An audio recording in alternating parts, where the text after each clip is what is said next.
Welcome back. In this video, we are going to solve problem 1-85 that is taken from chapter number 1, Stress, and book name is Mechanics of Materials by R.C. Hibbeler. So statement is the beam is made from southern pine and is supported by base plates resisting on the brickwork.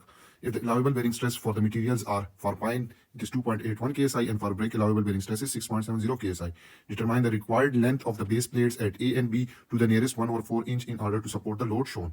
The plates are 3-inch wide. So you can see this is the beam clear that is made up of southern pipe, and there is uniformly distributed load from one end till the whole over the whole length, that is 200 pound per feet, and there is a 6 skip load at a length of 5 feet from this point A, and there is a base plate between this beam and this bricks clear. So you have to find the length of this base plate. So let's start with the solution. So first step is that if you remove this support at the brick, so there will be a reaction force. Let this reaction force is RA, and if you remove this bricks, so there will be a reaction force offered by this brick on this beam or base plate, which will be RB.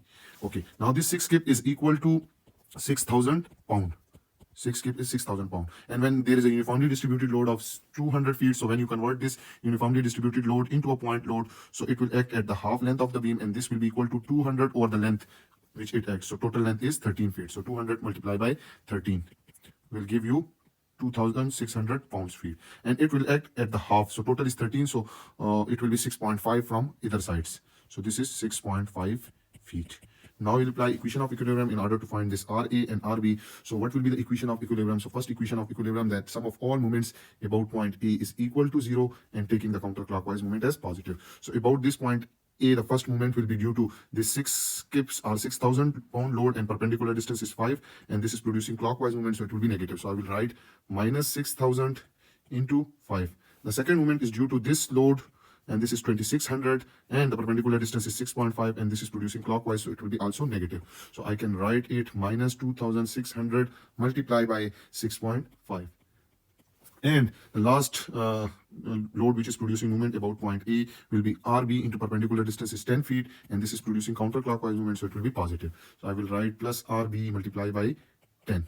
And the sum of all movement about point A must be equal to 0. So from here we will get minus 30,000 minus this will be 16900 plus 10 RB is equal to 0. So what we will get is that 10 RB will be equal to 46,900, and this RB will be equal to, if you divide 10 on both sides, so you will get 4690 pounds.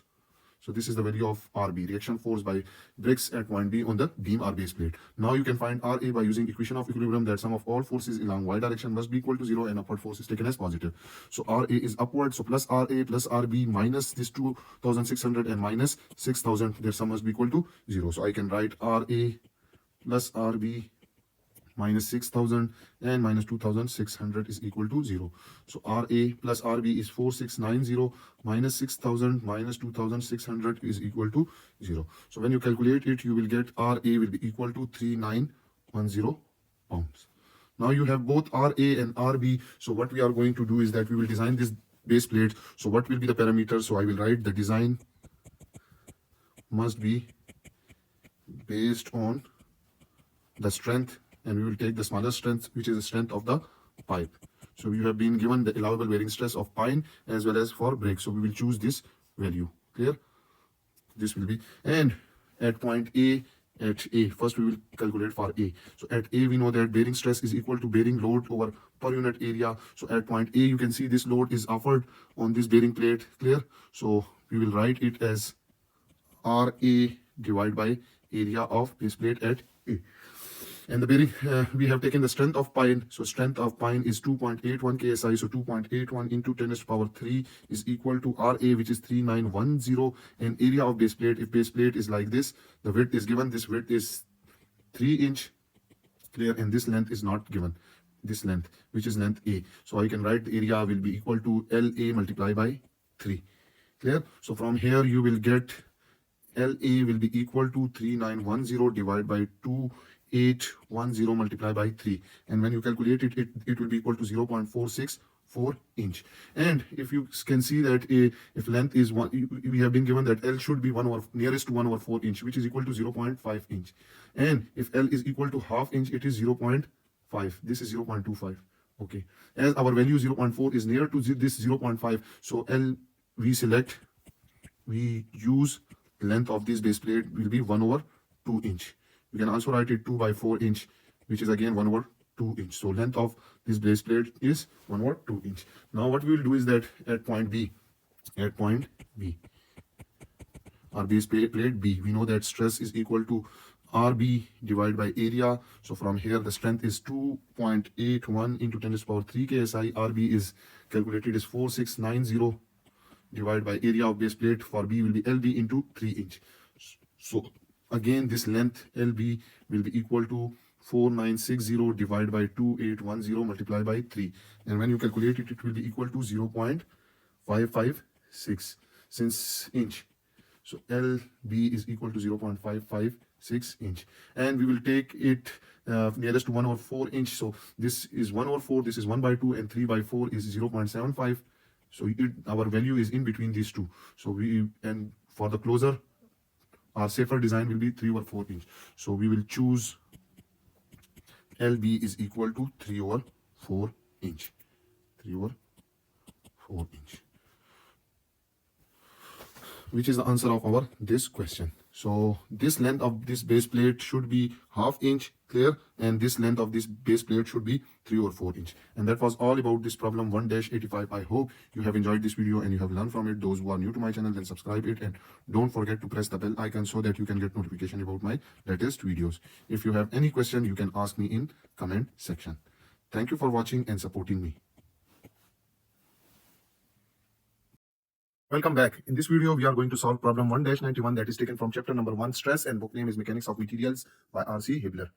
So statement is, if the allowable bearing stress for the material under the support at A and B is 1.5 megapascal, determine the size of square bearing plate at A dash and B dash required to support the load. Dimension the plate to the nearest millimeter. The reaction at supports are vertical. Take P is equal to 100 kilonewton. So you can see this is the beam having support at A and B, and there is a uniformly distributed load of 40 kilonewton per meter over a length of 1.5 meter, and at this end we have P load, concentrated load, and this load is given as 100 kilonewton. So what you have to find is you have to find the size of this square bearing plate. Clear? So let's start with the solution. So what will be the first step is that if you remove this support at point A, so you will be having a vertical reaction force. Let this is represented as NA, and if you remove this this support at B, so you will be having a reaction force, vertical reaction force NB. So we'll find this NA and NB by using equation of equilibrium. So first equation of equilibrium that we will apply is sum of all movement about point A is equal to 0, and taking the counterclockwise movement as positive. Now you can see there is a uniformly distributed load of 40 kilonewton that is acting on 1.5 meter length. So we will convert this load into a point load. So this load will be equal to 40 multiplied by the length over which it will be 1.5, and the unit will be kilonewton.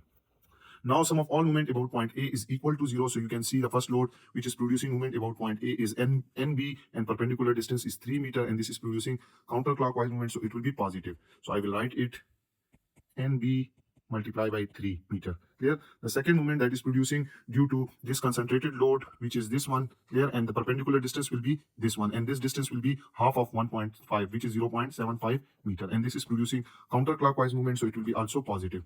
So let me write this distance as well. This distance is 0.75 meter.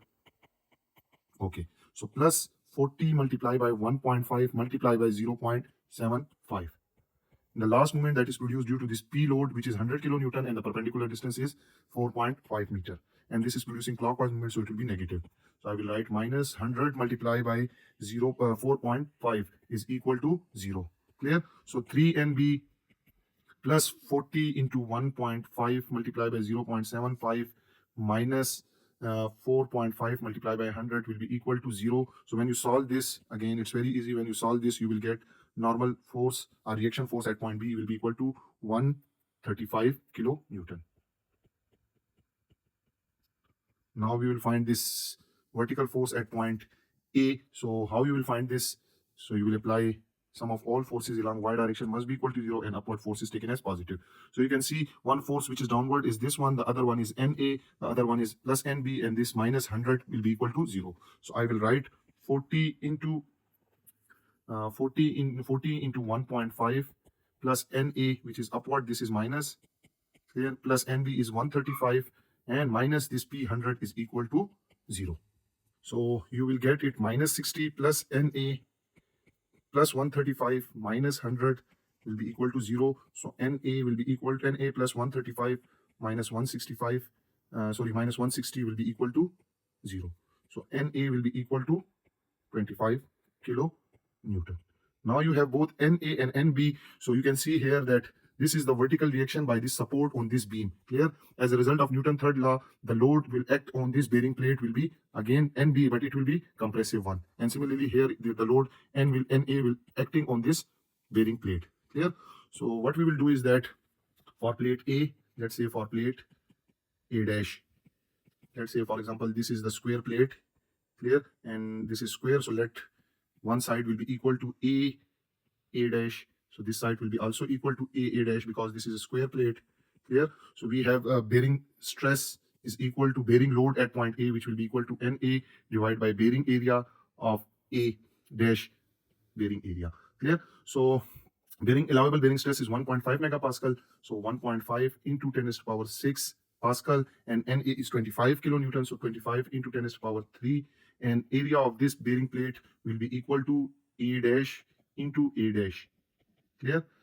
So from here you will get A dash square will be equal to 25 into 10 to the power 3 divided by 1.5 into 10 to the power 6. So again, if you take square root on both sides, so you will get A dash will be equal to 0.1291 meter, and in millimeter it will be equal to 129.1 millimeter. So we will round it off. So we will select length of this bearing plate at A will be equal to 130 millimeter because it is given that choose nearest to the millimeter. Now we will move for plate at B dash. So let this is the plate at B dash, square plate. So let this one side is equal to AB dash. So this will be also equal to AB dash.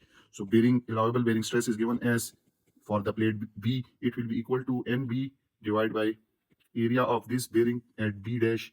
Clear? This will be A dash. Okay. Now you have the value. Allowable bearing stress is 1.5 megapascal. So 1.5 into 10 to the power 6 is equal to NB, which is 135 kilonewton. So 135 into 10 to the power 3 divided by area of this bearing plate at B dash, and that will be equal to AB dash multiplied by AB dash.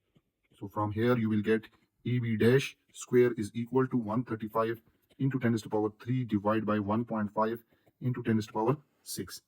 Clear? And if you take square root on both sides, so you will get AB dash will be equal to under the root 135 multiplied by 10 to the power 3 divided by 1.5 into 10 to the power 6. And when you calculate it, you will get AB dash will be equal to 0.300 meter, or AB dash is equal to 300 millimeter.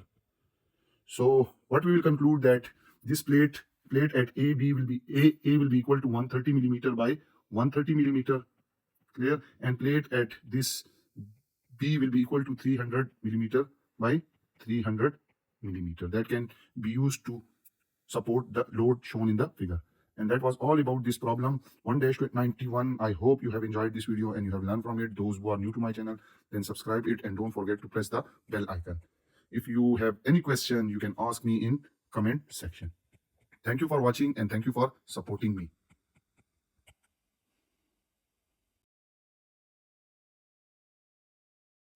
Welcome back. Problem 14-3. This problem is taken from chapter number 14, that is energy methods, and book name is Mechanics of Material by R.C. Hibbeler.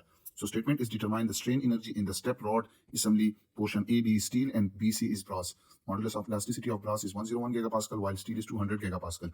Yield stress of brass is 410 megapascal and yield stress of steel is 250 megapascal. So you can see this is the step rod that is acted upon by axial loading at point C and B, and this is fixed at point A.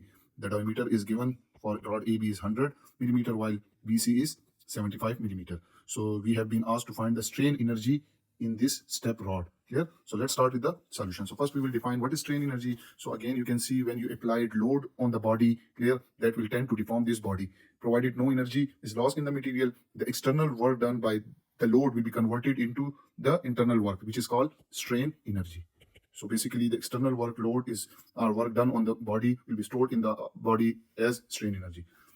This is what we call strain energy. Now you can see that this is axial loads, all are axial loads, and we know that, and this is step rods, this is one rod and this is second rod. So we can write strain energy, which is represented as UI for axial loading. Since this is axial loading, it is equal to sum of N square into L divided by 2 times AE.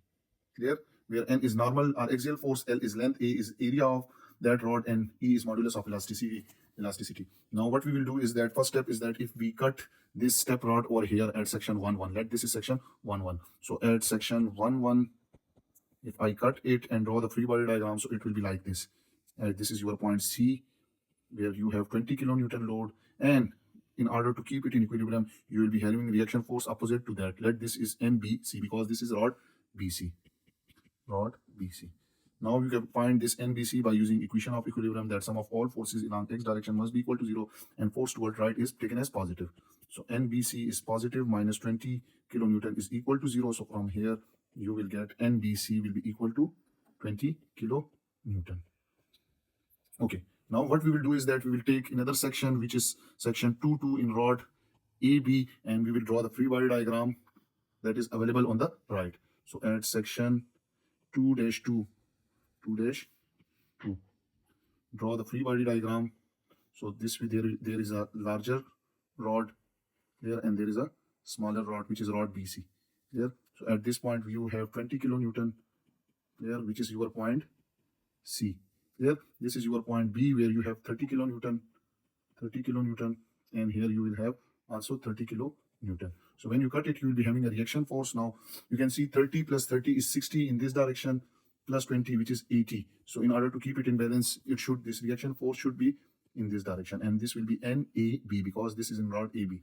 So you can find this NAB by using this equation of equilibrium and taking this direction force positive. So NAB minus 30 minus 30 minus 20 is equal to 0. So NAB will be equal to 80 kilonewton.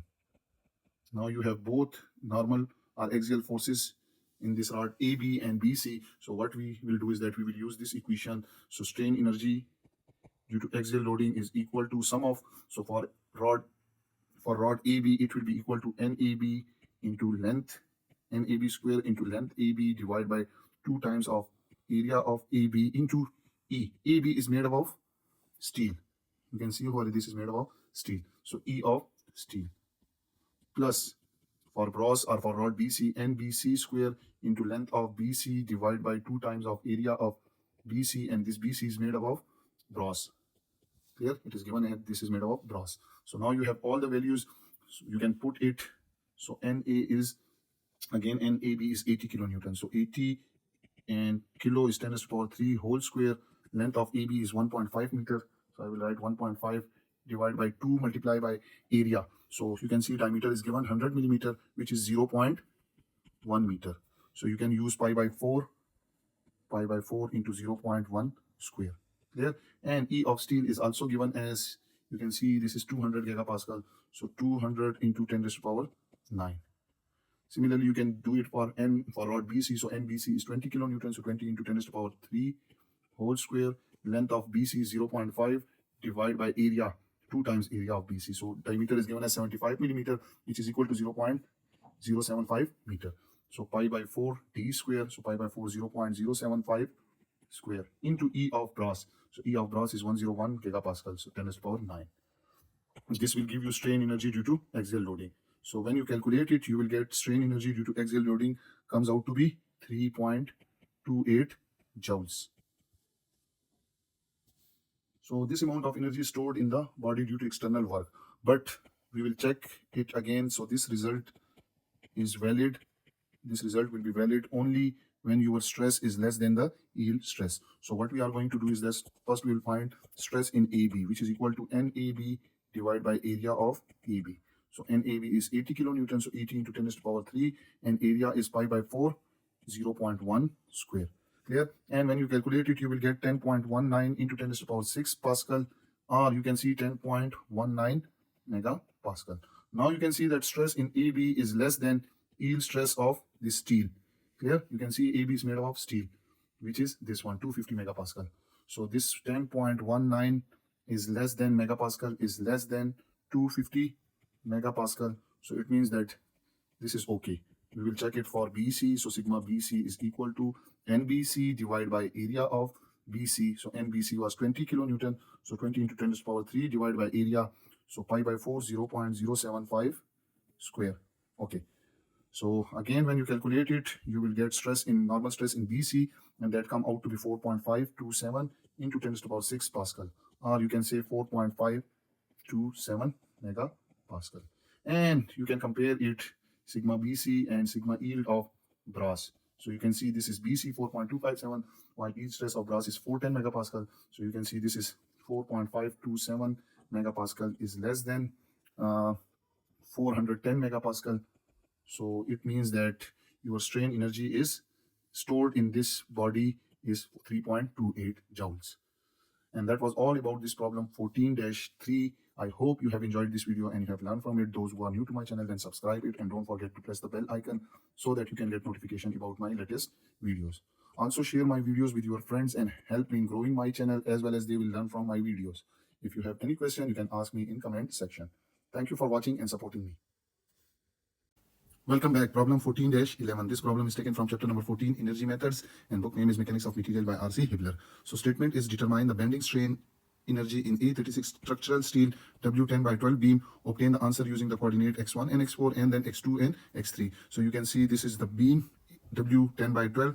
At this point there is a pin support. At this point we have a roller support, and at this end we have 6 skips load. Clear? The total length of the beam is 18 feet. Clear? So from the table mechanical property for A36 steel, E is 29 into 10 to the power 3 ksi, and from wide flange section table, I moment of inertia for this is 53.8 inch power 4 for this beam. I will show you it later. So we have to determine the bending strain energy using x1 and x4 and x2 and x3. So let's start with the solution. So what will be the first step is that if you remove this pin support, so you'll be having reaction force. Let this is your point A and this is your point B. So the vertical reaction, and there will be horizontal reaction.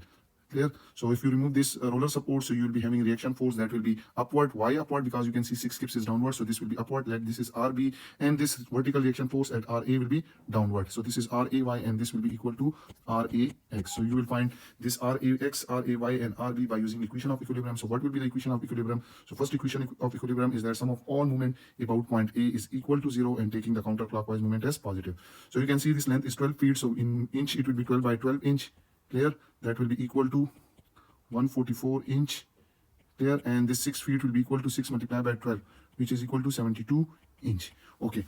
So sum of all movement about point A is equal to 0. So first movement will be this RB into perpendicular distance is this one, and this is producing counterclockwise movement, so it will be positive. So I will write RB multiplied by 12 multiplied by 12.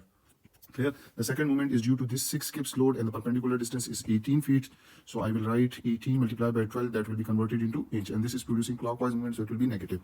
So I will write minus 6 multiplied by 18 multiplied by 12 is equal to 0. So from here this 12 multiplied by 12 times RB is equal to 6 into 18 multiplied by 12.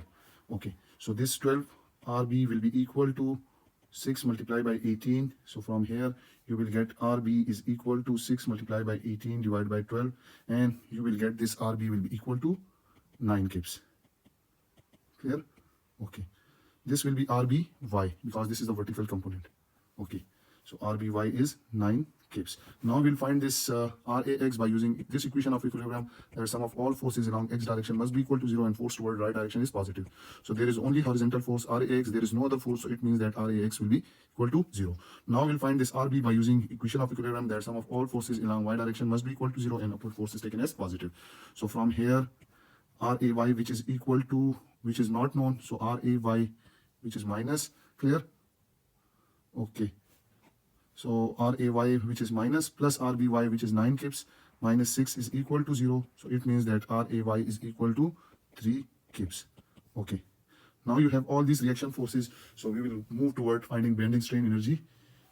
And we know that bending strain energy is equal to integral of m square dx over 2EI, and it is from 0 to length L.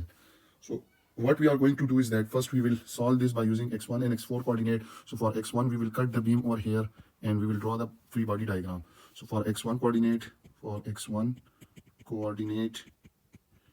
I cut the beam and draw the free body diagram. Here you can see you have RAY, which is 3 kips.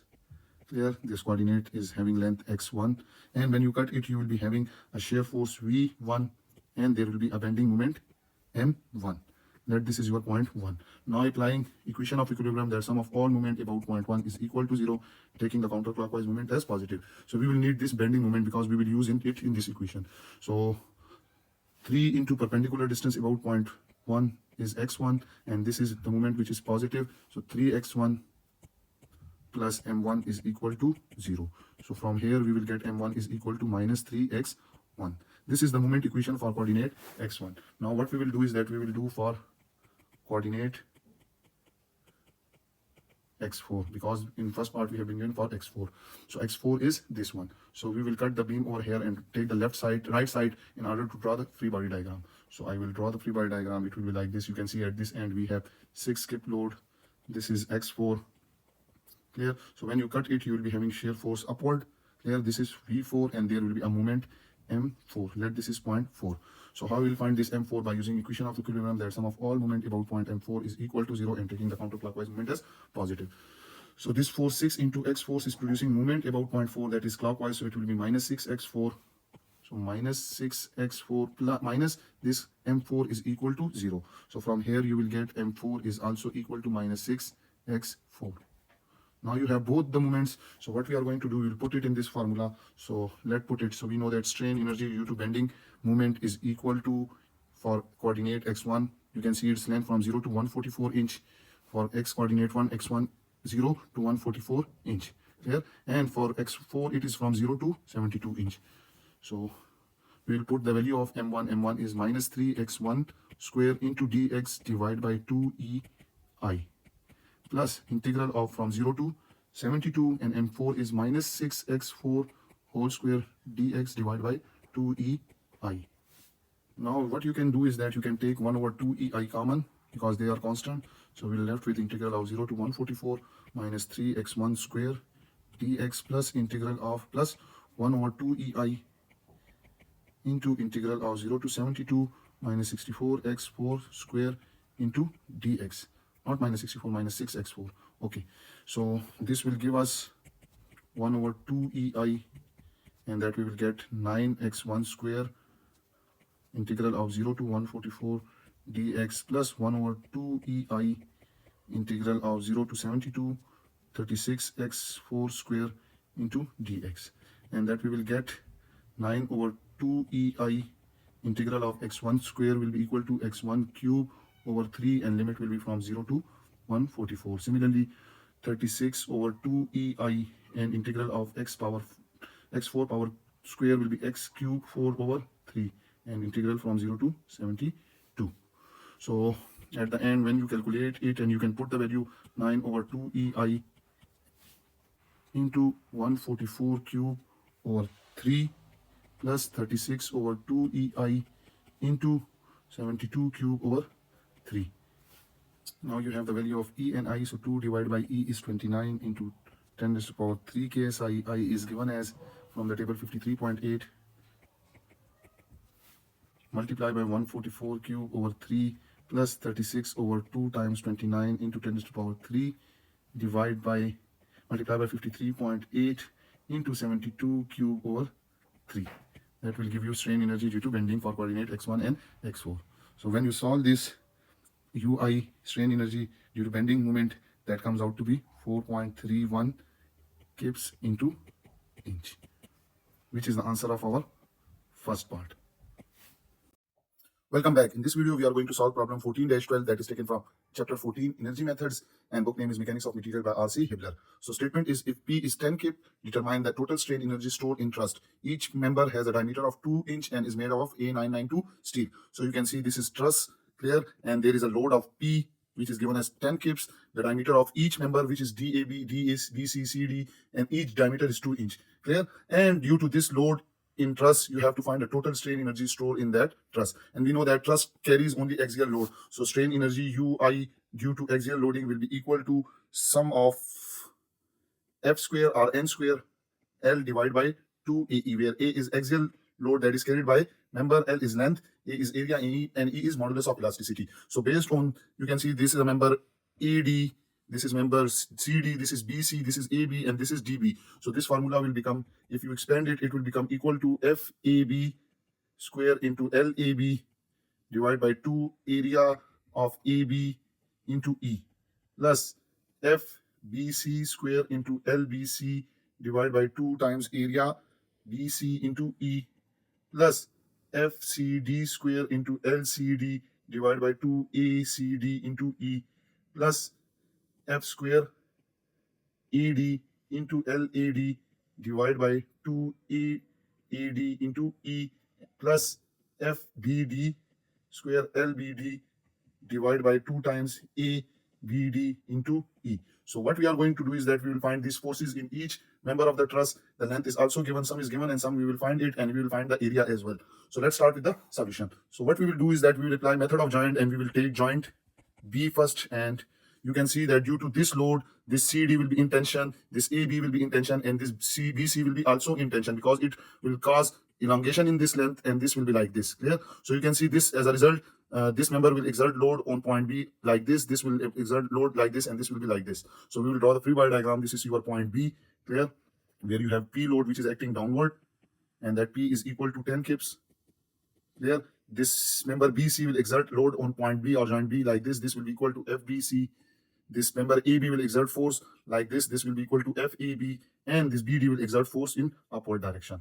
So now we will apply equation of equilibrium in order to find these forces. So first equation of equilibrium is that sum of all forces along x direction must be equal to 0, and force toward right side is taken as positive. So FBC is in right direction, so FBC minus FAB will be equal to 0. So from here we can say that this FBC is equal to FAB. Clear? And this will be our equation number 1. Now what we are going to do is that we will take another joint, and that will be joint D. Now you can see this is joint D. So this member will exert, as it is elongating due to this load, so this member will exert force in this direction. Clear? And these two members will exert force in this direction at point D. So we will take this joint D. This is your joint. This is your point D, where you have this this will be FBD. Clear? This will be FBD. Okay. So this, at this point you will be having FAD, FAB, and this another component will be FCD. Now you can see this is making horizontally theta. This is also theta. So you can see this is theta, and this will be also theta. Clear? So we will find these forces by using equation of equilibrium. So first equation of equilibrium is that sum of all forces along x direction must be equal to 0, and force toward right direction is taken as positive. So this FAD will have two components. Horizontal component will be this one, which will be equal to FAD cos theta. And similarly, this FCD will have one component horizontally toward left side, and this will be equal to FCD cos theta. Clear? So, and there will be vertical component of this, and this vertical component will be this one. And similarly, the vertical component of FBD will be this one. So this component will be equal to FAD sine theta, and this component will be FCD sine theta. So you can apply equation of equilibrium. So you can see two forces horizontally acting. One is this one, and another is this one. So I will write it FAD cos theta minus FCD cos theta is equal to 0. So FAD cos theta will be equal to FCD cos theta. Cos theta will cancel, and we will get FAD is equal to FCD. Clear? Now we will apply another equation of equilibrium, that is sum of all forces along y direction must be equal to 0, and upward force is taken as positive. So you can see now three forces. One is this one, the second one is this one, and third one is this FBD. Their sum must be equal to 0. So I will write it FAD sine theta plus FCD sine theta minus FBD is equal to 0. So you can see FAD and is equal to FCD. So FAD sine of theta plus FCD is equal to FAD. So I will write it as FAD sine of theta minus FBD is equal to 0. So 2 times FAD sine theta is equal to FBD. Clear? And we will get FAD will be equal to FBD divided by 2 sine of theta. Now we will again go back to joint B, and we will apply another equation of equilibrium, that is sum of all forces along y direction must be equal to 0, and upward force is taken as positive. So you can see one force is FABD, which is upward, and the second one is 10 kips downward. Their sum must be equal to 0. So FBD minus 10 is equal to 0. So from here you will get FBD will be equal to 10 kip. Okay, so what we will do is that we will put this value of FABD over here, and the sine theta value as well. So if you take sine theta will be equal to perpendicular, and perpendicular is this 4. Clear? So 4 divided by the hypotenuse, and the hypotenuse is not known. So you can see this is 3, this is 4. So hypotenuse will be equal to 3 square plus 4 square under the root, and that will be equal to 5. Okay, that will be 5 feet. So 4 over 5. So now put this value over here. So FAD will be equal to, FBD is 10. So 10 divided by 2 multiplied by sine of theta is 4 by 5. 4 divided by 5. And that will be equal to 50 divided by 8, which is equal to 6.25 kip. Okay, since FAD is equal to FCD, so what we get is that FAD is equal to FCD, and that is equal to 6.25 kip. Okay, so let's go back. This is FAD, this is FCD, and due to this load, these two members will be in compression. So I will write it over here, compression, and this FBD will be in tension. How? Let me show you. You can see due to this load, this member BD will be in tension. Okay, now we have this FBC is equal to FB3. Okay, now we will apply method of joint at joint C. So you can see here you will be having one load that will be one will be the reaction force, which will be Cy, and this will apply load in this direction, and this member will apply load in this direction. Because you can see due to this load, this will be in tension. As a result, this will exert force at point C in this direction, and this member will exert load in this direction. Clear? So we will draw the free body diagram at joint C. So I will write joint C. So let this is your joint C, clear, where you have vertical reaction of roller support Cy. The force exerted by BC will be this FBC, clear, and you will be having FCD, which we have calculated, that is 6.25 kip. Clear?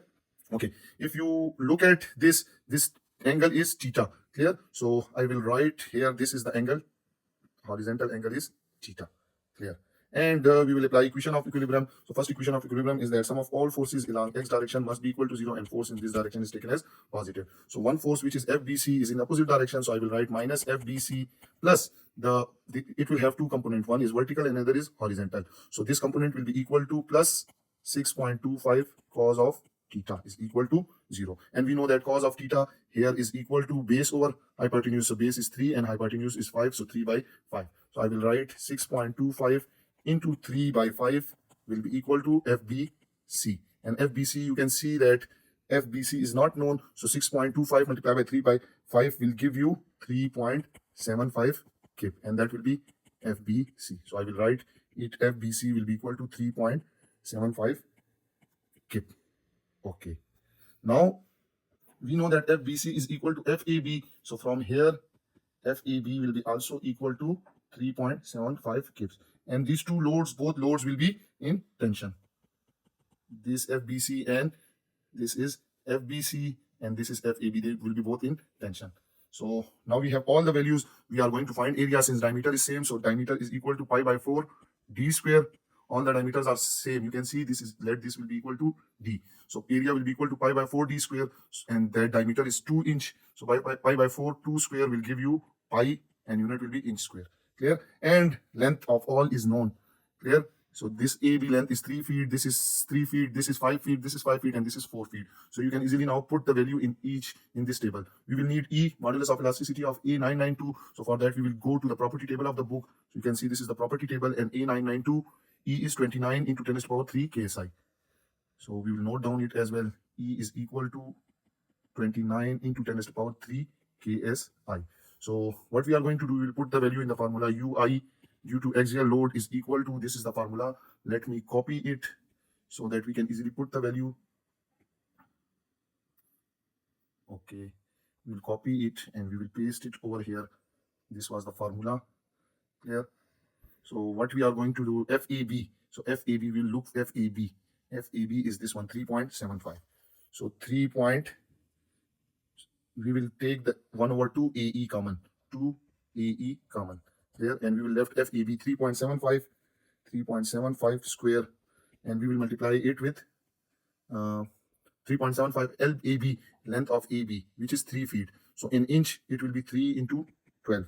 Clear? Plus, we have done with this FBC. FBC is 3.75, and length is also same, 3 into 12. Let me show you. FBC is 3 feet. Okay. Plus, this is square. FCD. FCD is, you can see this is 6.25. So 6.25 square multiplied by length of CD. CD is 5. This is hypotenuse 5. So 5 multiplied by 12. Why 12? We are converting feet into inch. Clear. Plus FAD. FAD is also 6.25, so 6.25 square multiplied by length will be also 5 multiplied by 12. Let me show you FAD. This is also 5. We will left only BD, which is 4, plus BD, FBD. FBD is this one, 10 kips. So I will write 10 square multiplied by 4 multiplied by 12. Clear? And we will also write it as 1 over 2. Area is pi and E is 29 into 10 to the power 3. Multiply by all these values. I will copy it and I will paste it over here. Clear? Okay. Now, when you solve this, you will get strain energy due to axial loading will be equal to 0.0576 kip into inch. So this is the amount of energy that will be stored in this truss. So, but before that, we will check it whether it's fail or not. So you can see here from this, you can see the maximum load is 10 kips. All other values are less. This is less, this is less. So maximum value is 10 kips. So what we are going to do is that we have FBD is maximum, clear, and that is 10 kips. So stress, maximum stress will be equal to force per unit area. So 10 kips divided by area is pi inch square, clear. So that will give you 3.18 KSI. So this maximum stress should be less than yield strength of A992, and we will check yield strength of A992. So what we will do is that we will move toward same property table, and you can see that A992 will have yield strength of 50 KSI. Okay, I don't know why my pen is not working, but you can see in the row this is 50 KSI. So I will write it 50 KSI. So you can see 3.18 KSI is less than 50 KSI. So it means that it will not fail, clear, and the amount of energy stored by the truss is 0.0576 kip. And that was all about this problem 14-12. I hope you have enjoyed this video and you have learned from it. Those who are new to my channel, then subscribe it and don't forget to press the bell icon so that you can get notification about my latest videos. If you have any question, you can ask me in comment section. Thank you for watching, and also don't forget to share my video in your circle and help me in growing my channel further. Welcome back. In this video, we are going to solve problem 14-17 that is taken from chapter number 14, Energy Methods, and book name is Mechanics of Material by R.C. Hibbeler. So statement is determine the bending strain energy stored in the simply supported beam subjected to triangular distributed load. EI is constant. So you can see this is a simply supported beam having a triangular loading. Clear? The length of this total length of beam is L by L, and the half length will be L by 2. At this point, we have pin support, and at this point, we have a roller support. So you have, due to this loading, you have to determine the bending strain energy stored in this beam. So let's start with the solution. Let this is your point A and this is your point B. So if you remove pin support at point A, so you'll be having a vertical reaction force. Let this will be equal to RAY, and you will be having a horizontal force which will be RAX. Similarly, if you remove this roller support at point B, so you will be having only vertical reaction force, and this will be equal to RBY. So we'll find this RAX, RAY, and RBY by using equation of equilibrium. Now you can see you have distributed load of W0. So this W0 when converted into point load, so this will be equal to, as this is triangular load, so it will be 1 over 2 W0, and over the length which it acts is L by 2. Same is the case on this side. So you will convert this distributed load into point load, so it will be 1 over 2 W0 into L by 2. Clear? And that will act at a distance of L over 3 from this side. So L here is L by 2. So L by 2 over 3 is L by 6. So this distance is L by 6. And this remaining distance is 2 over 3 L over 2. So it will be equal to 2 L by 6. Same is the case over here. So this will be L by 6. Here it will be L by 6. And this distance will be 2 L by 6. Okay. And distance from this point till this point will be equal to L by 2 plus L by 6, which will give you L by 2 plus L by 2 plus L by 6 will give you 2 over 3 times L. Now you can apply equation of equilibrium. So which equation of equilibrium we will be applying? That sum of all moment about point B is equal to 0, taking the counterclockwise moment as positive. So about point B, the first moment will be due to this RAY, and perpendicular distance is L, and this is producing clockwise moment, so it will be negative. So I will write minus RAY into perpendicular distance L. The second moment is due to this load, and perpendicular distance is 2L over 3, and this is producing counterclockwise moment, so it will be positive. So I will write it plus W0 L over 4 into perpendicular distance is 2 over 3 times L. And the last moment that is produced due to this load and perpendicular distance is 2L over 6, and this is producing counterclockwise moment, so it will be also positive. So I will write W0 L over 4 into perpendicular distance is 2L over 6. That is equal to 0. So from here you will get Ray times L will be equal to W naught L square over 6 plus W naught L square over 12. Clear? And if you take LCM, that will be 72. 72 divided by 12 is 6. 72 divided by 6 is 12, and 12 multiplied by W naught L square will be this one. Plus 72 divided by 12 is 6, so it will be 6 W naught L square. That will be equal to Ray times L. Okay, so from here we will get 18 by 72 W naught L square, and that will be equal to Ray times L. So Ray will be equal to W naught L over 4. Okay, so this is vertical reaction force AY. Now we can find Rax by using sum of all force along x direction must be equal to 0, and force toward right side is positive. So only one force Rax is acting, there is no other force, so it means that Rax is 0. Now we'll find Rby by using third equation of equilibrium, that sum of all forces along y direction must be equal to 0 and upward force is taken as positive. So Ray, which is acting upward, that is W naught L over 4 minus this force, so minus W naught L by 4 minus W naught L over 4 plus Rby is equal to 0. So from here, this Rby is equal to W naught L over 4.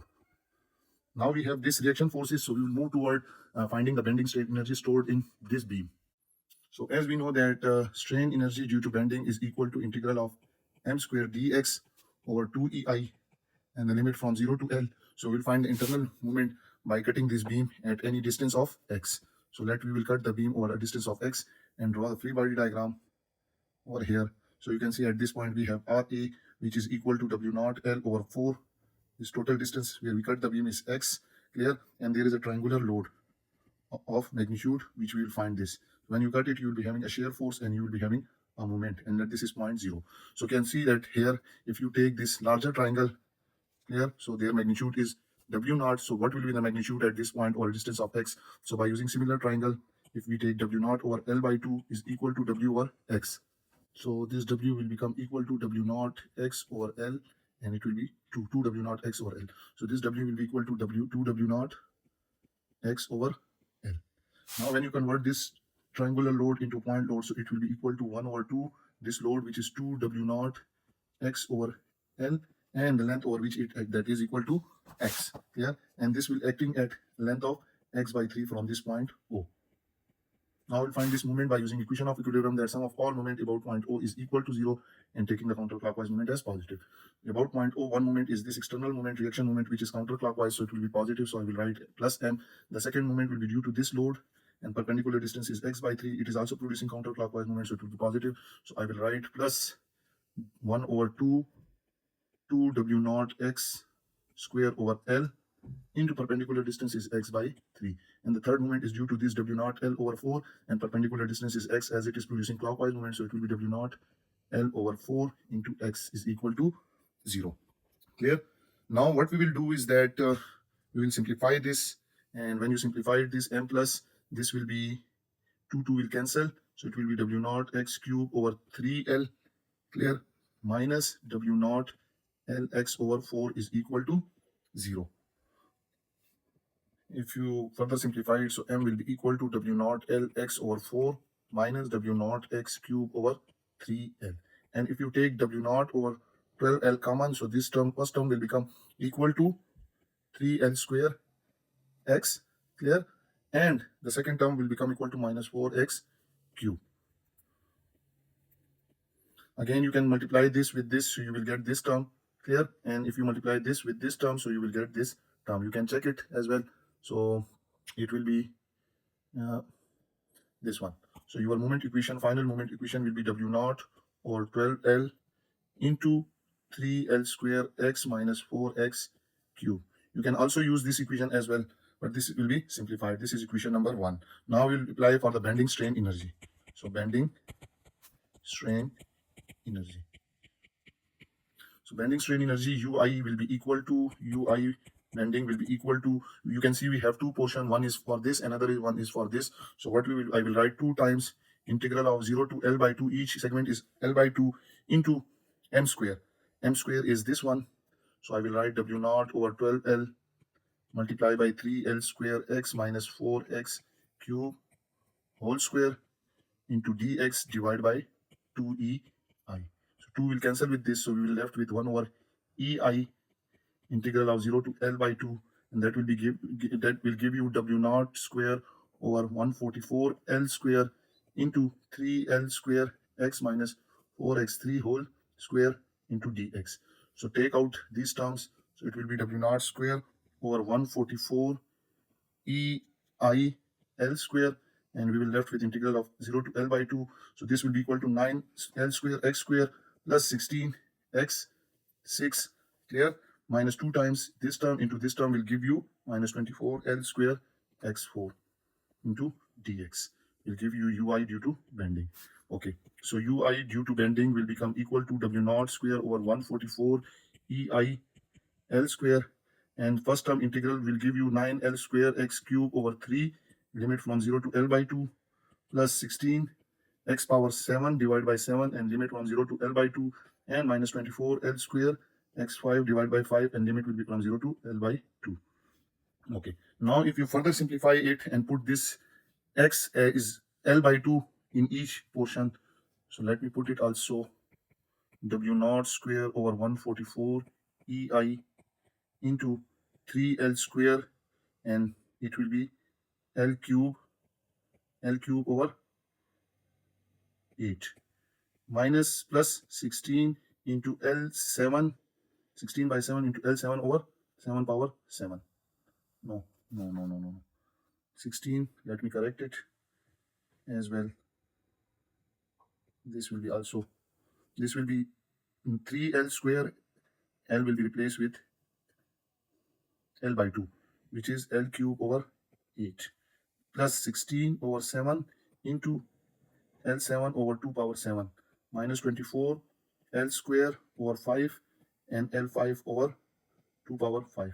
And again, when you simplify all this here, so you will get the final value will come out to be 17 W naught square L5 over 10080 EI. So final answer will be strain energy due to bending will be equal to 17 W naught square L5 over 10080 EI, which will be our answer. And that was all about this problem 14-17. I hope you have enjoyed this video and you have learned from it. Those who are new to my channel, then subscribe it and don't forget to press the bell icon. If you have any question, you can ask me in comment section. Also share my videos with your friends and help them in learning too. Thank you for watching and supporting me. Welcome back. In this video, we are going to solve problem 14-32 that is taken from chapter number 14, Energy Methods, and book name is Mechanics of Material by R.C. Hibbeler. So statement is determine the slope at point A of the beam. EI is constant. So you can see this is the beam having a roller support at point B and there is a pin support at point C. And at point A, there is external movement and not. Clear? So due to this movement, there will be bending stress. So you have to find the slope of point A. And due to this movement, this beam will bend like this. So this will be the slope of point A. So let's start with the solution. So what we will use is we will use conservation of energy, which is that strain energy due to external movement is equal to strain energy due to bending. So due to this movement m naught, the external strain energy will be equal to 1 over 2 m naught into theta A, and theta A will be the slope of that point A. Let's say this beam will bend like this, so this will be the theta A. So you have to find theta A, and this will be the strain energy due to bending. Now what we will do is that for strain energy in bending, we will first find this. How you will find this? So we will do is that first we will find this reaction forces. If you remove this roller support at point B, so you will be having a vertical reaction force which will be RB, and there will be a vertical reaction in downward direction at point C, and this will be RC. So we will find this RB and RC by using equation of equilibrium. So first equation of equilibrium is that sum of all moment about point B is equal to 0, taking the counterclockwise moment as positive. So about point B, the first moment is m naught, which is counterclockwise, so it will be plus. So I will write m naught. The second moment due to at point B due to RC will be RC into perpendicular distance A, and that will be clockwise, so it will be negative. So I will write minus RC multiplied by A is equal to 0. So from here we will get RC will be equal to m naught divided by A. So this is the reaction force that this pin supports upper on beam. Now we'll find this RB by using sum of all forces along y direction must be equal to 0, and upward force is taken as positive. So you can see RB is upward minus RC, which is m naught by A, and that their sum must be equal to 0. So from here RB will be also equal to m naught divided by A. So both values are positive, so it means that our assumed direction, that RB is upward and RC is downward, is correct. Now the next step is that we have this reaction force. So what we will do is that we will cut the beam between A and B for region AB. So it means that X is greater than 0 and less than A. So this will be your X. So if I draw the free body diagram of this beam, so it will be like this. So at this is point A, where you have only external moment m naught, and this is distance x. So if you cut it, you will be having a shear force and you will be having a moment m. Clear? So how we'll find this? So we'll find this by using sum of all forces. Let this is your point 1. Sum of all forces about moment about point 1 is equal to 0, and taking the counterclockwise moment as positive. So you can see m naught, which is counterclockwise, and m is also counterclockwise, is their sum must be equal to 0. It means that reaction force is equal to minus m naught. So what does it mean? It means that our assumed direction, that this movement is counterclockwise, is wrong. It should be in clockwise direction. Next step is that we will do is for region C onward. And again, what we will do is that is you cut the beam. This will be your x. That this is your x1. Clear? So this will be x1, and this will be for region x2. So what we will do is that when you cut the beam over here, so this is the beam and this is x2. So you can see when you cut it, you will be having a shear force and you will be having a moment. That this is point 2. So how you will find this external moment? By using sum of all moment about point 2 is equal to 0 and taking the counterclockwise moment as positive. So m, which is clockwise, so minus m, there is no other moment, is equal to 0. So it means that this moment is equal to 0 for the region x2 is, I will write x2 is greater than or equal to 0 and less or equal to A. Now the third step is that if you cut this beam at this point, clear, and let this is x3 start from C, this is x3. So for region CB, x3 is greater than or equal to 0 and less or equal to A. So when you cut this and draw the free body diagram of the beam, so it will be like this. This is your point C, where you have RC, and RC value is m naught by A, and this is distance x3. So when you cut it, you will be having a shear force and you will be having a moment. That this is your point 3. So we are going to find out this moment by using sum of all moment about point 3 is equal to 0 and taking the counterclockwise moment as positive. So about point 3, one moment is this m, which is clockwise, and this will be minus m. So minus m, and the second moment about point 3 is due to this m naught into A, and perpendicular distance is x3, and this is this is also clockwise. So minus m naught over A into 3 is equal to x3, not 3. x3 is equal to 0. So it means that this moment m is equal to minus m naught x3 over A. Clear? And this sign negatives mean that our assumed direction is wrong, so it should be in counterclockwise direction. Now we have all three moments for the region. So what we will do is that we will get this ui, strain energy due to bending, and this strain energy due to bending, we know that this is equal to, for whole beam, 0 to L, this is the general equation, m square dx over 2 ei. For three region, I will divide it as ei is constant, so I will take ei outside, and we will have integral from 0 to A minus m naught in m naught square into dx1. This is for region AB, plus again integral from 0 to A, and for second one we have this minus m, which is 0. So 0 square into dx2, plus integral from 0 to A, and the third one was this one, minus m naught x3 divided by A whole square dx3. And we will close the square bracket. So from here, ui, strain energy due to bending, is equal to 1 over 2 ei, and this will give you minus m naught square x, and limit will be from 0 to A. Clear? Plus this will give you 0, and this will give you minus m naught plus m naught square over A square into x3 square. So integral of x3 square will be x3 cube divided by 3, and limit from 0 to A. Clear? And if you further simplify it, 1 over 2 ei into this will be also plus, this will be m naught square A plus 0 plus m naught square over 3A into A cube. Okay, this is A square. That will give you strain energy due to bending.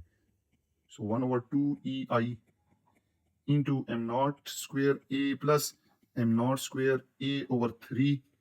Clear? And if you take the LCM, that will give you 3, and there is 1 over here. So 3 is divided by 1 is 3. So 3 m naught square A plus m naught square A. Clear? And that will give you 4 m naught square A over 3 multiplied by 1 over 2 E I. So that will give you 2 m naught square A over 3. That will be the strain energy due to bending. Now we will use this equation, conservation of energy. So I will write 1 over 2 m naught into theta A is equal to 2 m naught square A over 3. Because we have said that strain energy due to external work is equal to strain energy due to bending. Clear? So from here, this theta A, which is slope at point A, will be equal to 4 times m naught A over 3 E I. Why? Because there is a 3 E I as well. Clear? So here 3 E I. And you can see this is the answer of our this question. And that was all about this problem 14-32. I hope you have enjoyed this video and you have learned from it. Those who are new to my channel, then subscribe it and don't forget to press the bell icon so that you can get notification about my latest videos. If you have any question, you can ask me in comment section. Also share my videos with your friends and help me in growing further. Thank you for watching. Welcome back. Problem 6-189. This problem is taken from chapter number 6, that is bending, and book name is Mechanics of Material by R.C. Hibbeler. So statement is determine the maximum bending stress in the handle of cable cutter at section AA. A force of 45 pounds is applied to the handle. The cross-section area shown in the figure. So you can see this is the cable cutter and this handle is acted upon by a load of 45 pounds. So what we have to find? We have to find the maximum bending stress in section AA of cutter cable. So let's start with the solution. So when you cut this handle of the cutter cable at section AA and draw the free body diagram. So let me draw the first the free body diagram of this cable handle. So this is the cable handle. Let me draw it first. So here you can see you have a load of 45 pounds that will be acting downward. This is 45 pounds. The length of this load and this line, vertical line, is this length is given as 5 inch. Clear? And from this till this angle is 20 degree. You can see from the figure this is 20 degree. And from here till where you cut the handle, this distance is given as 4 inch.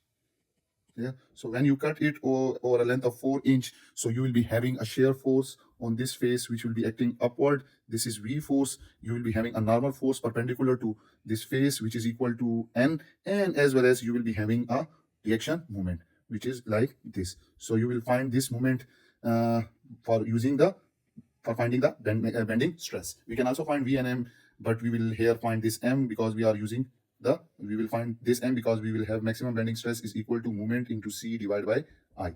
So how we'll find this M? So what we will do is that this is section AA, you can see point 1. So we'll find this by using equation of equilibrium, that sum of all moment about point 1 is equal to 0 and taking the counterclockwise moment as positive. So one moment which is external about this point 1 is this moment M. So I will write plus M here. The second moment will be due to this load 45 and perpendicular distance between this and this is this distance. Clear? So this is 5 inch and this is hypotenuse which is 4 inch. So we'll find this distance as well, and this distance is 40 cos of 20 degree. So how we will find this? So you can see that let me draw it like this. This distance, this angle is 20 degree. How? Let me explain. You can see this line is perpendicular to this horizontal line and this line is perpendicular to this surface. Clear? So the angle between these two lines will be also equal to 20 degree. And this distance, you can see this is hypotenuse which is 4. So this is the base. So if you take cos of 20 degree, so cos of 20 degree is equal to, let this is x divided by 4. So x will be equal to 4 cos of 20 degree. So this distance is 4 cos of 20 degree. And this remaining, this distance is 5 inch. So total distance will be equal to 4 cos of 20 plus 5, and this is perpendicular distance for this 45, and the moment will be clockwise, so it will be negative. So I will write minus 45 into 5 plus 4 cos of 20 degree is equal to 0. So when you calculate it, you will get this moment will be equal to 394.14 unit will be pound into inch. Now you have this moment, so you can use the equation which is maximum bending stress is equal to maximum moment into C divided by I. The cross-sectional area is given as rectangular height is 0.75 and width is 0.50.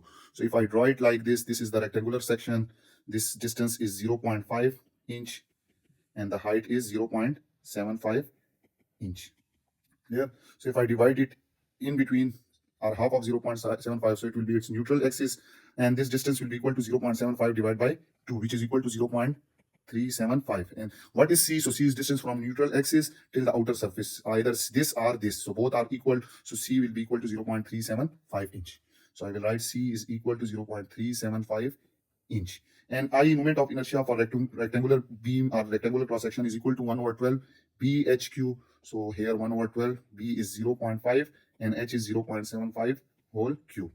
Now you have I, you have C, and you have M. You can just put in this formula. Maximum bending stress is equal to moment, which is 394.14, into C is 0.375 divided by I is 1 over 12, 0.5 into 0.375 whole power cube. So when you solve this, you will get maximum bending stress comes out to be 8.41 into 10 to the power 3 pound per square inch psi. So in term of ksi, you can write maximum bending stress is equal to 8.41 ksi. And that is the answer of our this question, that at section AA, the maximum bending stress will be 8.4 ksi. And this was all about problem 6-189. I hope you have enjoyed this video. Those who are new to my channel, then subscribe it and don't forget to press the bell icon so that you can get notification about my latest videos. If you have any question, you can ask me in comment section. Thank you for watching and supporting me.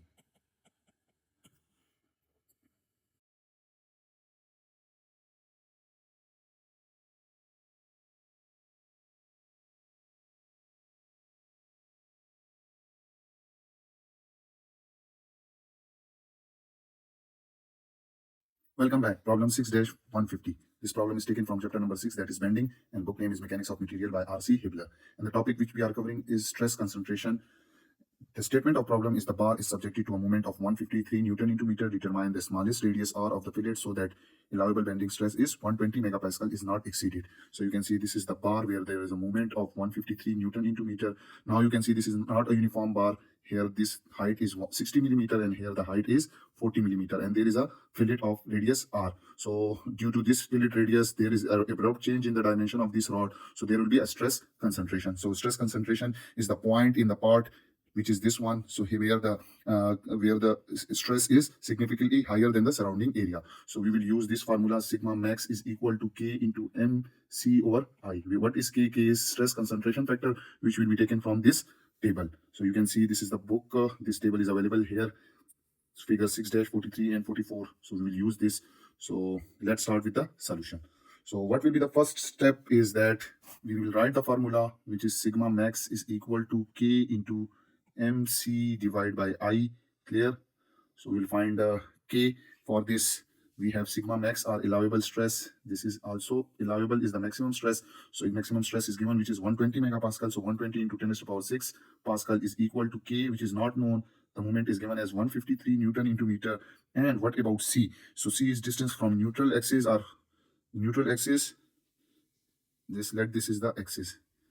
Clear? So this cross section is total height is 40 millimeter. Clear? This is 40. So this distance will be equal to C, which is equal to 20 millimeter. And if you have the cross section of this smallest section, let me draw it. So it will be like this. This is your total 40 millimeter. Clear?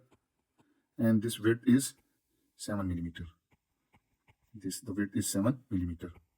So this will be its neutral axis, and C is distance from neutral axis till top or bottom. So this is 20 millimeter. The question is that why we are taking this region instead of this, because we have already discussed that stress concentration occur at this point. So here this is the smallest height, so we will counter this in order to calculate the maximum stress. So I will get C is equal to 20 millimeter, which in term of meter is 0.02 meter. And what about I for this cross section? So I is 1 over 12 bh cube. So B breadth is 7 millimeter, which is 0.007, and height is 0.04 power 3. Okay, 0.04 power 3. So when you calculate it, you will get the value of K, which will be equal to 1.46. Now you have this value, so you can see that there is a fillet in this side. So we will use this case, and again from here we will calculate something. Here you can see W, H, T, and R. So we will first calculate W by H. So W by H for this. So here W is this one. This is your W, which is equal to 60 millimeter, and that is 0.06 meter, or you can also take 60. And this is your H. because H is for the lower portion. You can see this is H and this is W. So I will write W is 60 and H is 40, which will give you 1.5. Now what we will do is that for W over H is equal to 1.5. This is the graph. You can see this middle portion there, and K is 1.5. So K is 1.5, and this is W by H is this W by H is 3. So this will be the portion. So if you go toward downward, so this will be 0.2. So what we will do is that from figure 6-43, you will get this value 0.2. I will also repeat it. You can see that this is 1.5, and this, when you come down, it will be 0.2, which is R by H. Clear? This is the line or graph of W over H is equal to 1.5. So what we will get is that we will get 0.2 is equal to this small R by H. Clear? Now from here, this R fillet, R represent this fillet. So this R is equal to 0.2 times H. So H is 40 millimeter. So multiply by 40 will be equal to 40 millimeter. So this radius R fillet will be equal to 8 millimeter, which is the answer of this question. So for allowable bending stress of 120 megapascal, we will have this fillet radius will be equal to 8 millimeter, and it will not exceed the 120 megapascal. And that was all about this problem 6-150. I hope you have enjoyed this video and you have learned from it. Those who are new to my channel, then subscribe it and don't forget to press the bell icon so that you can get notification about my latest videos. If you have any question, you can ask me in comment section. Thank you for watching.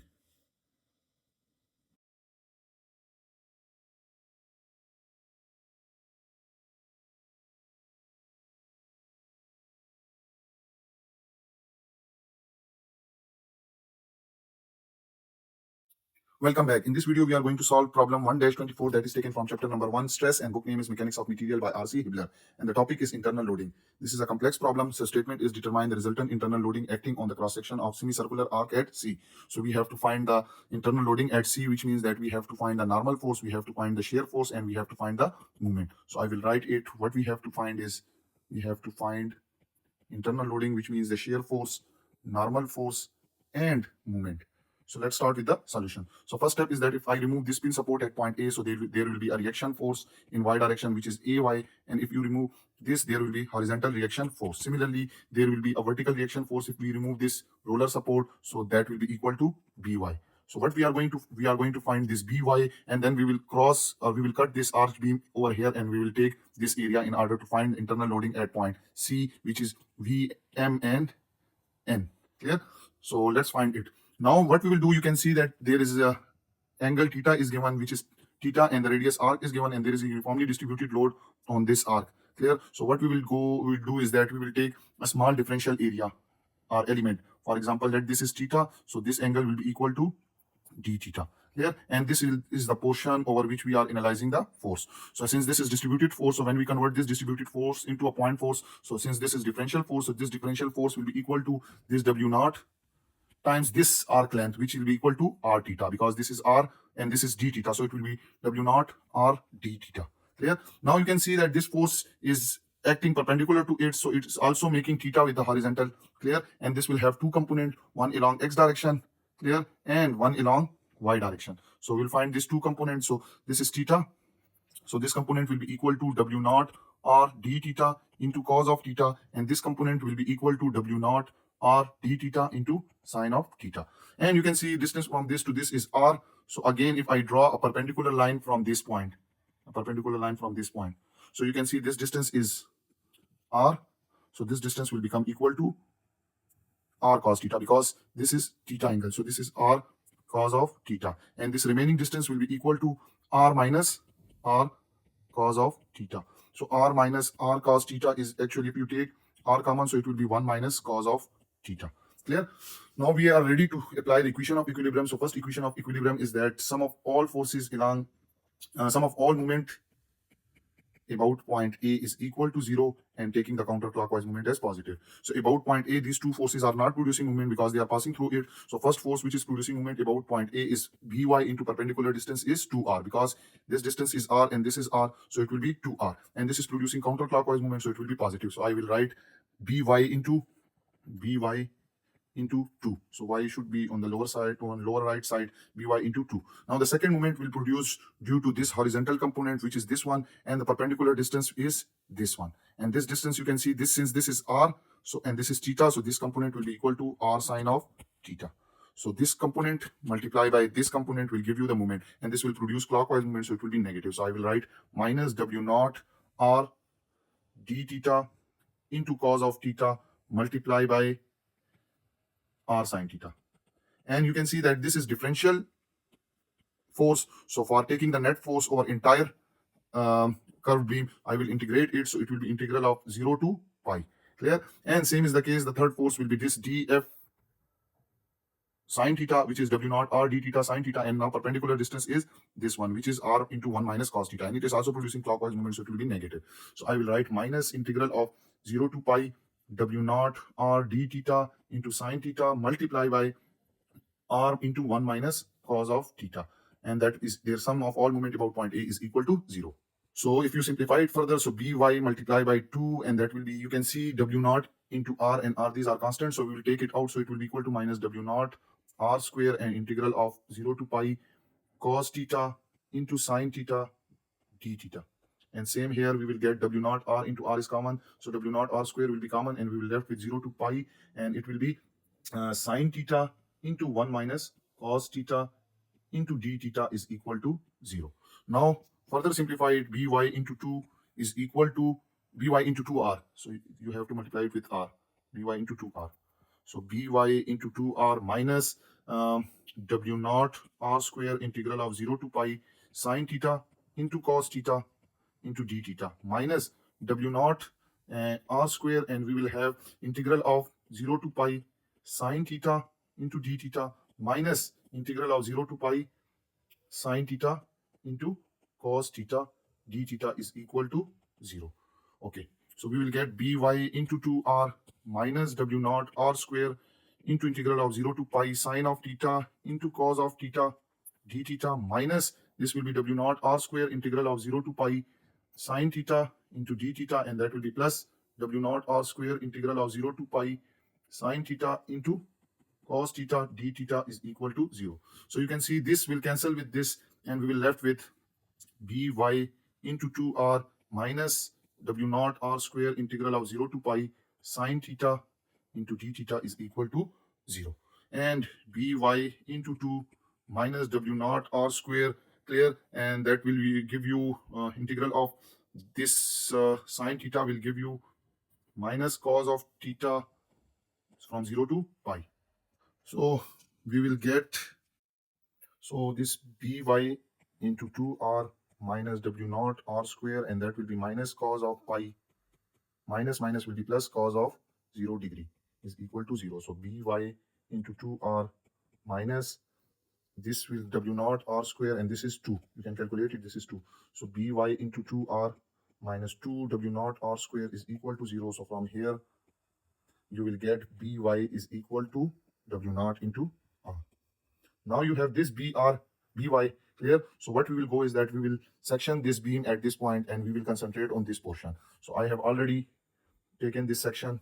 So what we will do is that you can see you have by is this one, which is by is equal to w naught into r. So when you cut it, so you will be having a normal force at point C, like this is nc. You will be having a shear force which is equal to vc, clear, and you will be having a moment which will be equal to mc, and this is the origin or center point O. So we will find this mc, nc, and vc. What we will do is again that you can take the differential, let this is the theta. So we will take a differential element, this will be equal to d theta. So this differential element will be having a differential force which will be perpendicular to this there, and this df will be equal to w naught r into d theta. And again you can see the total angle is theta, so this will also make, it will have two components, one is this one, another one is this one. So this component will be equal to w naught r d theta into cos of theta, and this will be equal to w naught r d theta into sine of theta. Okay, now we'll apply equation of equilibrium. So first equation of equilibrium is that sum of all forces along x direction must be equal to 0 and force in this direction is taken as positive. So you can see one force which is NC is in positive direction and the other component of this force in is negative direction. There is no other horizontal force there. Sum must be equal to 0. So I can write NC minus W naught R cos of theta into d theta. Since this is differential equation, so if I integrate from 0 to pi, clear? From 0 to pi by 2, sorry, pi by 2. So we will get a net force, horizontal force acting on the system. So I will integrate it from 0 to pi by 2. Okay, is equal to 0. So from here, NC will be equal to integral of W naught R cos of theta into d theta and 0 to pi by 2.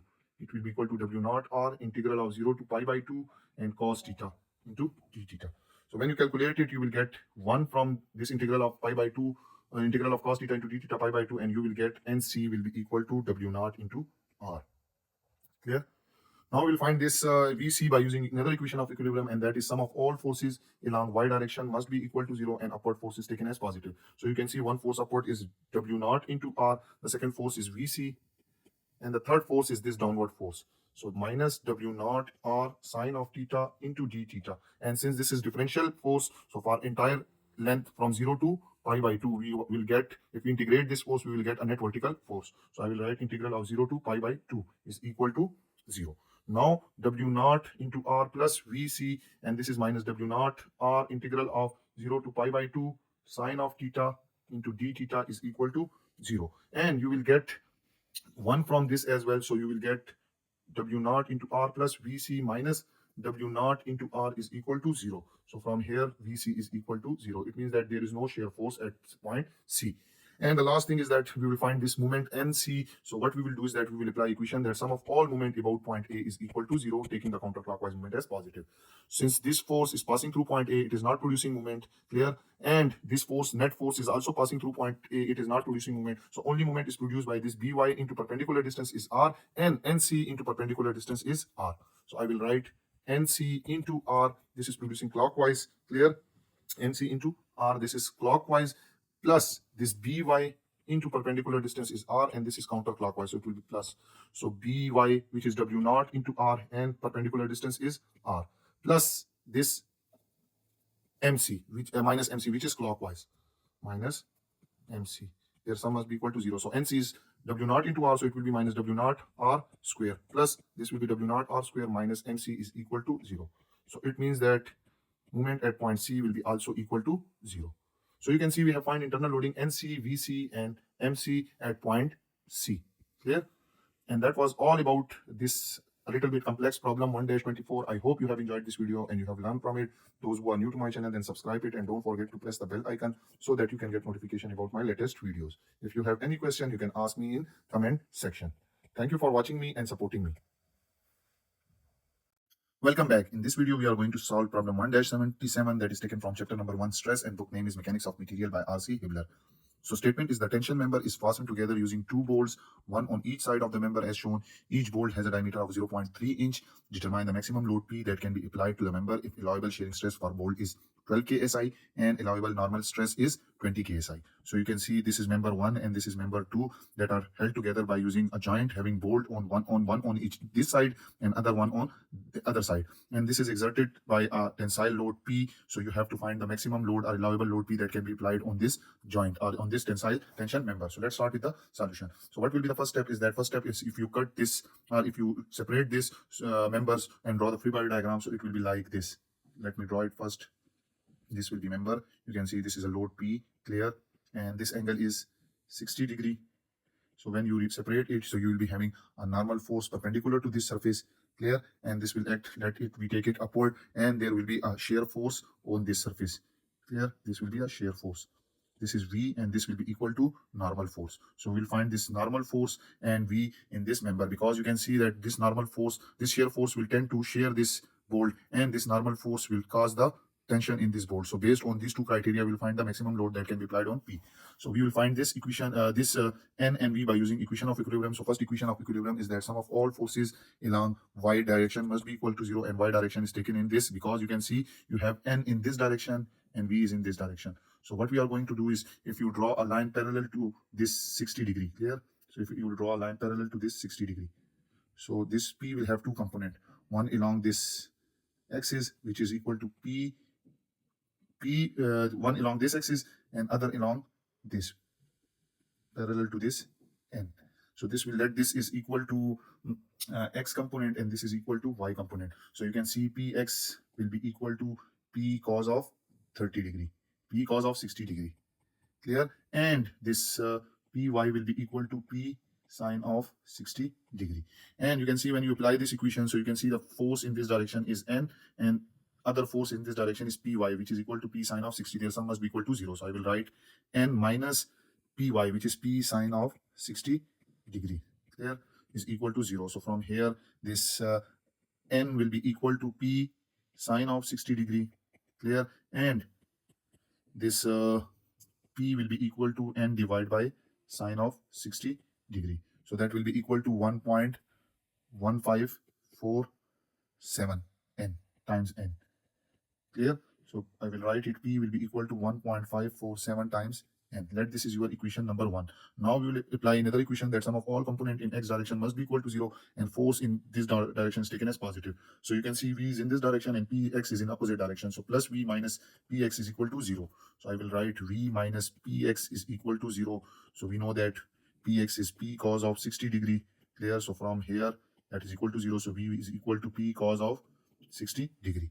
Clear? And p will be equal to v divided by cos of 60 degree, and that will be equal to 2 times v. So I can write p is equal to 2v. That this is your equation number 2. Now you can see that here p is based on the normal force and here in 2 it is based on shear force. So what we are going to do is that we will first apply a criteria. We will apply criteria based on allowable shearing stress. Allowable shearing stress. So we know that allowable shearing stress is equal to v divided by area, since there are two bolts, one on this side and other one is on another side. So we will take this v is equal to we do not know v, so clear, I will write v divided by 2 bolts, so 2 multiplied by pi by 4. Diameter of bolt is given as 0.3 inch, so I will write 0.3 square. And allowable shearing stress for bolt is 12 ksi, so I will write 12 into 10 to the power 3 is equal to v divided by 2 will cut with this, so we will get pi by 2 into 0.3 square. And from here we will get v is equal to 12 multiplied by 10 to the power 3 multiplied by pi by 2 into 0.3 square. And you will get the shear force comes out to be 1.696 kip. Now you have this v, so put it in equation number 2. Put in equation 2. So you will get p is equal to 2 times v, and that is equal to 2 multiplied by 1.696 kip. So you will get this p will be equal to 3.39 kip. Now this is the tensile load based on, it is based on shear stress, allowable shearing stress. Now what we will do is that we will use, this was the first criteria, we will use second criteria based on allowable normal stress. And we know that allowable normal stress is equal to normal force divided by area, since there are 2 bolts, so I will write n divided by 2 multiplied by pi by 4. Diameter of bolt is given as 0.3, so 0.3 square. And allowable normal stress is given as 20 ksi. So 20 into 10 to the power 3 is equal to n divided by pi by 2, 0.3 square. So you will get this n will be equal to 20 into 10 to the power 3 multiplied by pi by 2 into 0.3 square. And you will get this n will be equal to 2.827 kip. Put n is equal to 2.827 kip in equation number 1. And what is equation number 1? P is 1.547 times n. So P is equal to 1.547 multiplied by n. So 1.547 multiplied by 2.827 kips. You will get P is equal to 3.26 kip. And this P is based on, it is based on normal stress. There. So here you can see we have 2 values, one P is this one and another one is this one. So this largest load, I will write it over here, the largest tensile load, largest P which can be applied on this system is 3.26 kips, and which is the answer of our this question. Why we have selected this smaller one and called it as the largest load? Because you can see this load is less than this, so it will be safer. And if you put this P in this formula, if you put this P in this formula and then shear force in this formula. So it will exceed the allowable, your shearing stress will be greater than this allowable shearing stress. So therefore, for safer design, we use P is equal to 3.26 kips. And that was all about this problem 1-77. I hope you have enjoyed this video and you have learned from it. Those who are new to my channel, then subscribe it and don't forget to press the bell icon so that you can get notification about my latest videos. Also share my videos in your community so that my channel may grow further and most of the students may learn from my videos. If you have any question, you can ask me in comment section. Thank you for watching and supporting me. Welcome back. In this video, we are going to solve problem 1-83 that is taken from chapter number 1, Stress, and the book name is Mechanics of Material by R.C. Hibbeler. So statement is the 60 mm by 60 mm oak post is supported on the pine block if the allowable bearing stress for these materials are 43 megapascal for oak and allowable bearing stress for pine is 25 megapascal. Determine the greatest load P that can be supported. If a rigid bearing plate is used between these materials, determine its required area so that a maximum load P can be supported. What is that load? So you can see this is oak post and that is supported by pine block, clear, and there is a P load applied on it. So you have to, allowable bearing stresses of both loads are given, so you have to find the largest load P that can be applied. And in B part, if there is a rigid bearing plate between these two, so you have to find the required area of this bearing plate for the maximum P load. So let's start with the solution. Now what we will do is that we will find this P for allowable bearing stress of this pine wood or pine block. We will find P. How we'll find P? So we know that stress is generally equal to force per unit area or load per unit area. So for this pine block, we are given this allowable stress for this pine is 25 megapascal. So 25 into 10 to the power 6 pascal. So this pine allowable bearing stress will be equal to load divided by bearing area. Clear? So load is not available. And you can see that it is mentioned that this is 60 by 60 millimeters. So this is 60 and this width is also 60. So this will be the bearing area. Clear? So I will write this is 60 by 60. So I will, in meter, it will be 0.06 multiplied by 0.06. And allowable bearing stress is 25 megapascal. So 25 into 10 to the power 6 is equal to P divided by 0.06 multiplied by 0.06. So from here you will get this P will be equal to 25 into 10 to the power 6 multiplied by 0.06 into 0.06. So when you multiply this, you will get 90 into 10 to the power 3 Newton. And in kilonewton, it will be 90 kilonewton. So you will get this P. Now this P is calculated, that is based on allowable bearing stress of pine. Now what we will do is that we will find this P for allowable bearing stress of oak. And we will find P. So allowable bearing stress of oak is equal to load per unit bearing area. So load is not known and bearing area of this will be same as 0.06 multiplied by 0.06. And allowable bearing stress of oak is 43 megapascal. So I will write 43 into 10 to the power 6 will be equal to P divided by 0.06 multiplied by 0.06. So from here this P will be equal to 43 into 10 to the power 6 multiplied by 0.06 multiplied by 0.06. And when you calculate it, it will be equal to 154.8 into 10 to the power 3 Newton, or in kilonewton, this P will be equal to 154.8 kilonewton. And you can round it off, so P will be equal to 155 kilonewton. Now you can see you have two loads. This is load based on pine, allowable bearing stress of pine, and this is the load based on allowable bearing stress of oak. And in question, we have been asked to determine the greatest load P. So our answer will be, answer of first part will be the greatest load P will be equal to 155 kilonewton. So this is answer of our first part. Now we'll move towards second part, and in second part it has been asked to find the bearing required area of bearing plate so that maximum load P can be applied. So if a bearing plate is incorporated in between these two wooden pieces, so what will be its bearing area? So what we will do is that you can take for this maximum load P, because it is given as maximum load P. So we know that, again, we know that stress is equal to load or force per unit area. So area of, we will calculate this area of plate based on strength of pine. Why we are taking the strength of pine block? Because it is the smallest. Clear? So we will design on the smallest one, smallest strength. So you can see this is the smallest and this is largest. So we'll choose this value. So the stress is 25. clear into 10 to the power 6 Pascal, it will be Pascal. 25 into 10 to the power 6 is equal to P is the largest load. So 155 into 10 to the power 3 divided by the area. So from here, you will get this area will be equal to 6.19 into 10 to the power minus 3 and unit will be square meter. So this is the answer of our second part. And that was all about this problem 1-83. I hope you have enjoyed this video and you have learned from it. Those who are new to my channel, then subscribe it and don't forget to press the bell icon so that you can get notification about my latest videos. If you have any question, you can ask me in comment section. Thank you for watching and supporting me.